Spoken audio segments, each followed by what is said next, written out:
Oke, shalom, selamat siang anak-anak semua. Semoga di siang hari ini kalian masih tetap semangat ya, dan juga tetap sehat ya.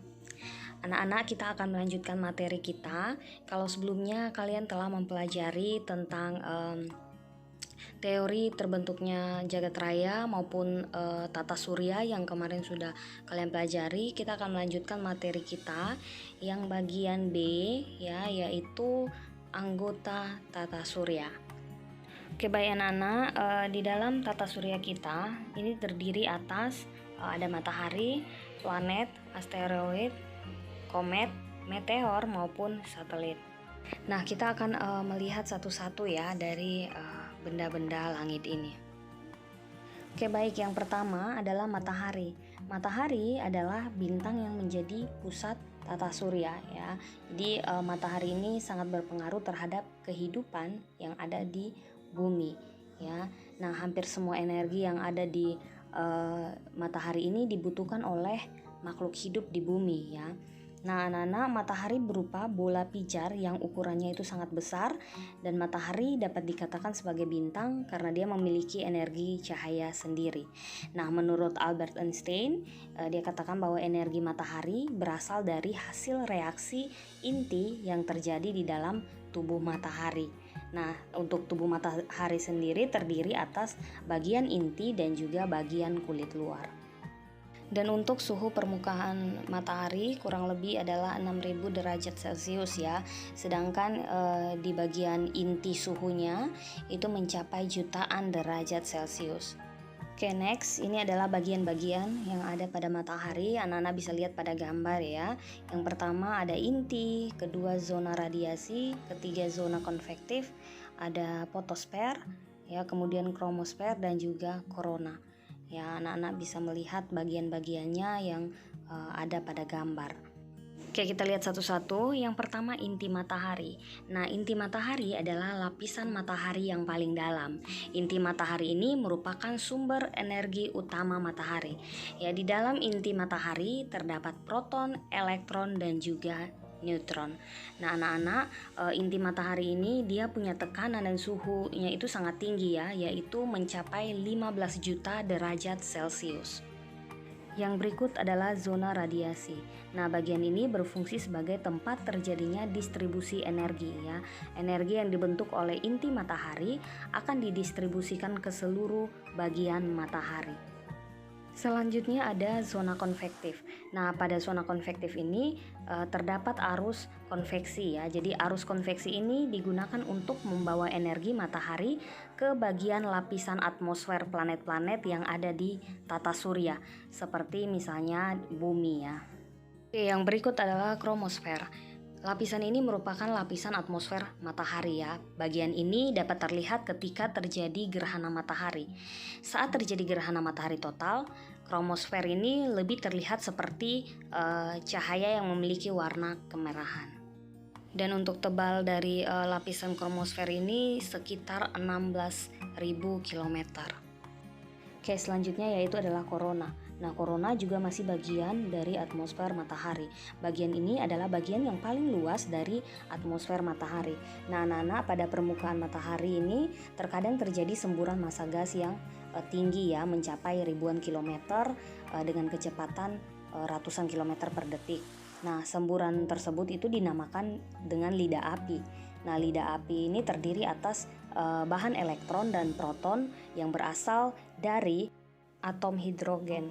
Nah, kemudian sebagian dari proton dan elektron ini ada yang sampai ke bumi setelah 12 sampai 26 jam. Oke, kita lanjut lagi. Yang berikut adalah fotosfer. Nah, fotosfer ini adalah bagian matahari yang memisahkan bagian dalam matahari atau interior matahari yang meliputi inti matahari, zona radiasi, dan zona konveksi dengan atmosfer matahari. Nah, Nana, selanjutnya anggota tata surya berikutnya adalah planet. Nah, planet adalah benda langit yang tidak dapat memancarkan cahaya sendiri. Ya, contoh planetnya ada 8 ya di dalam tata surya kita, yaitu ada Merkurius, Venus, Bumi, Mars, Jupiter, Saturnus, Uranus, dan juga Neptunus. Nah, untuk bagian ini di pertemuan sebelumnya kalian sudah pelajari, jadi Ibu Bella akan next ya. Nah, anak-anak, selanjutnya muncul pertanyaan bagaimana dengan Pluto, yang kalau kita tahu ya, mungkin kita pernah mendengarnya bahwa Pluto adalah bagian dari planet, salah satu planet anggota tata surya kita ya.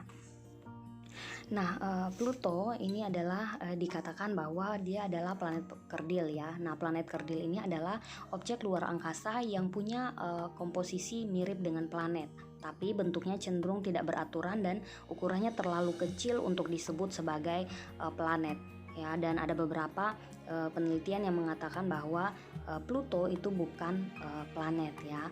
Nah, kemudian Pluto ini tidak sendiri anak-anak, dia punya teman. Nah, ini teman-temannya. Ya, ada Pluto, ada Ceres, ada Haumea, ada Eris, dan juga Makemake. Nah, kemudian yang selanjutnya adalah pengklasifikasian planet. Nah, jadi planet-planet yang ada di tata surya kita itu kemudian diklasifikasikan berdasarkan ada 3 hal di sini ya. Yang pertama berdasarkan bumi sebagai pembatas, kedua berdasarkan letak asteroid, dan yang ketiga berdasarkan ukuran planet. Nah, untuk itu anak-anak mari kita melihat satu-satu ya. Yang pertama adalah berdasarkan bumi sebagai pembatasnya. Nah, ini planet-planet yang berada dalam garis edar bumi itu disebut dengan planet inferior, yaitu adalah Merkurius dan juga Venus ya. Sedangkan planet-planet yang edarannya di luar orbit bumi ya itu disebut dengan planet superior ya. Kalian bisa lihat ada planet Mars, Jupiter, Saturnus, Uranus, dan juga Neptunus. Oke, selanjutnya adalah berdasarkan letak asteroid. Nah, letak asteroid tadi dia berada di antara planet Mars dan juga Jupiter ya. Artinya apa? Bahwa Merkurius, Venus, Bumi dan juga Mars itu dikategorikan sebagai planet dalam, dan juga Jupiter, Saturnus, Uranus, dan Neptunus itu dikategorikan sebagai planet luar. Oke, selanjutnya adalah berdasarkan ukuran. Nah, dari gambar sudah sangat jelas ya terlihat bahwa planet Merkurius, Venus, Bumi, dan juga Mars itu ukurannya sangat kecil ya, sehingga mereka dinamakan planet minor atau terestrial ya. Dan juga planet yang ukurannya besar yaitu adalah Jupiter, Saturnus, Uranus, dan juga Neptunus dikatakan sebagai planet mayor ya atau Jovian. Oke, kita masuk di anggota tata surya yang berikutnya, yaitu ada asteroid. Nah, asteroid ini adalah benda langit yang letaknya itu ada di antara planet Jupiter dan juga planet Mars. Asteroid yang terbesar ini namanya adalah Ceres ya, yang bergaris tengah 480 mil dan dia beredar mengelilingi matahari dalam waktu 4,5 tahun ya. Dan tiap-tiap asteroid memiliki orbit yang berbeda-beda ya. Oke, next yang berikut anggota tata surya adalah komet ya. Nah, komet adalah benda langit yang mengorbit matahari dengan lintasan yang sangat lonjong. Komet juga dikenal dengan nama bintang berekor. Bagian dari komet yaitu ada inti, koma, ya, awan hidrogen, dan juga ekor.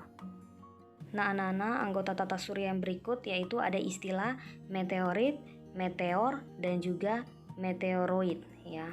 Dan ketiga hal ini punya perbedaannya masing-masing. Yang pertama yaitu meteorit. Nah, ini adalah meteor yang masih berada pada luar atmosfer bumi ya. Kemudian kalau meteor itu adalah batuan meteoroid yang masuk ke atmosfer bumi dan dia menghasilkan jejak cahaya.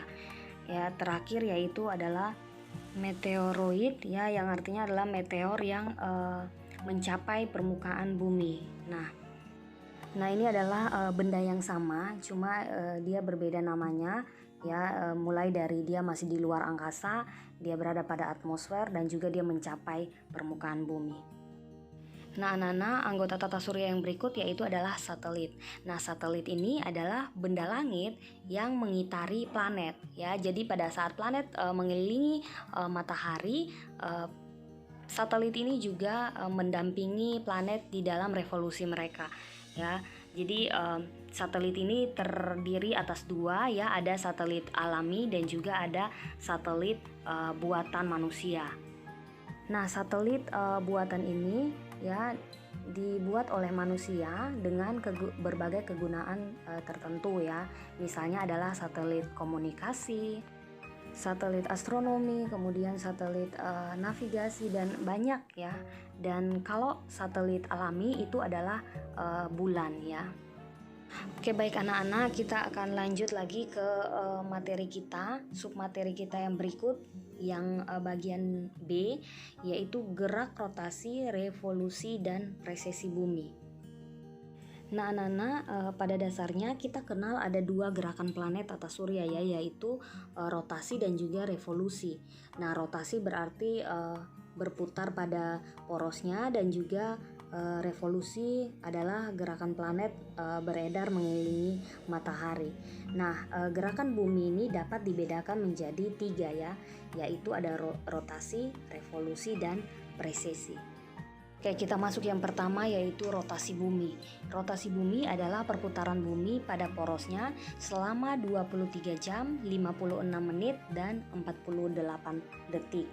Sehingga ini dibulatkan menjadi 24 jam. Nah, anak-anak, percobaan telah dilakukan ya untuk membuktikan bahwa bumi itu berotasi. Yang pertama yaitu adalah percobaan Benzenberg dan Reich di tahun 1802. Nah, para ahli dia melakukan percobaan ini ya. Jadi di sini percobaannya adalah mereka mengadakan sebuah cara percobaan dengan menjatuhkan sebuah peluru logam dari puncak menara. Ya, ternyata peluru tersebut tidak jatuh persis di bawahnya, tapi agak melenceng ke arah timur. Nah, hal ini terjadi karena kecepatan rotasi makin jauh dari pusat bumi makin cepat ya. Jadi ketika peluru logam dipantulkan dari puncak menara akan lebih dahulu ke arah timur daripada ke permukaan bumi ya. Nah, kemudian yang berikutnya yaitu ayunan Foucault ya, yang dilakukan pada tahun 1851. Foucault dia mengadakan percobaan dengan pendulum dengan bandul yang diikat dengan sebuah kawat yang panjang dan digantungkan pada kubah ya, atau sebuah bangunan tinggi. Nah, agar arah gerakan dapat dikontrol, bandul itu diayunkan dengan arah yang tetap, yaitu ke bintang Spica atau bintang tetap. Nah, setelah 6 jam, arah bandul sudah berubah, walaupun mengayunkannya masih tetap ke arah bintang Spica. 6 jam setelah itu, arah ayunan sudah berubah lagi. Demikian berkali-kali, setiap 6 jam diamati dan ternyata arahnya berubah. Dan dia akan kembali pada arah ayunan pertama setelah 24 jam. Oke, kita next ya. Akibat dari rotasi bumi yang terjadi adalah pertama, terjadinya pergantian siang dan malam. Yang kedua yaitu perbedaan waktu di berbagai tempat. Kemudian yang ketiga yaitu pergerakan semu harian bintang dan matahari. Dan juga yang keempat adalah pembelokan arah angin ya. Dan kelima yaitu bumi tepat pada kedua kutubnya. Oke anak-anak, baik, kita masuk yang berikut yaitu adalah revolusi bumi. Nah, revolusi bumi adalah peredaran bumi mengelilingi matahari dalam waktu 365 seperempat hari. Nah, anak-anak, kalau anak-anak melihat di gambar, di situ ada tanggal-tanggalnya ya. Nah, pada tanggal 21 Juni matahari berada di garis balik utara. Di tanggal 23 Maret dan 23 September matahari berada di ekuator ya, serta di tanggal 22 Desember matahari berada di garis balik selatan. Nah, akibat dari gerak semu matahari, terjadinya perubahan musim di daerah lintang tengah dan tidak samanya siang dan malam di berbagai lintang. Di ekuator, lama siang dan malam hari selalu tetap, yaitu 12 jam. Sedangkan di daerah kutub, siang hari dapat berlangsung selama 6 bulan. Demikian pula pada malam hari. Oke, akibat dari revolusi bumi, yang pertama terjadinya gerhana, yang kedua gerak semu tahunan matahari, dan juga yang ketiga yaitu adalah perubahan musim. Nah, kita lanjut yang berikut yaitu adalah precesi. Nah, selain rotasi dan juga revolusi, ada satu lagi gerak bumi yang disebut precesi. Nah, precesi adalah gerak poros putar bumi. Poros putar bumi, yaitu kutub utara dan kutub selatan, dia tidak selalu mengarah ke titik yang sama di langit, melainkan berputar seperti gasing. Ya, kalian bisa lihat pada gambar gerakan precesi ini sangat lambat. Ya, untuk satu kali periode precesi dibutuhkan waktu 26.000 tahun. Pada abad ke-20, kutub langit utara berada di dekat bintang Polaris. 12.000 tahun lagi, kutub utara akan berada di dekat bintang Vega. Oke, baik anak-anak, materi kita selesai sampai di sini. Ada tugas untuk kalian ya. Ada 4 nomor di sini. Silakan kalian mengerjakan tugas ini. Langsung ketik di postingan ibu yang akan ibu buka di Teams ya. Anak-anak boleh langsung komentar jawabannya di Teams. Nah, tugas yang pertama yaitu planet-planet dalam tata surya berjumlah 8 buah. Nah, adakah kehidupan atau pernah ada kehidupankah pada planet-planet tersebut? Mengapa demikian? Ya, kemudian yang kedua, jelaskan perbedaan antara planet, satelit, komet, dan meteor. Yang ketiga, mengapa Pluto dikeluarkan dari planet tata surya? Dan yang terakhir, 4, yaitu untuk apa kita mempelajari bumi beserta anggota tata surya serta kondisi dan juga perilakunya. Nah, silakan anak-anak boleh mengerjakannya, tapi langsung di komen di Teams ya. Oke, sekian anak-anak tugasnya. Jangan lupa untuk mengumpulkan tugas ya.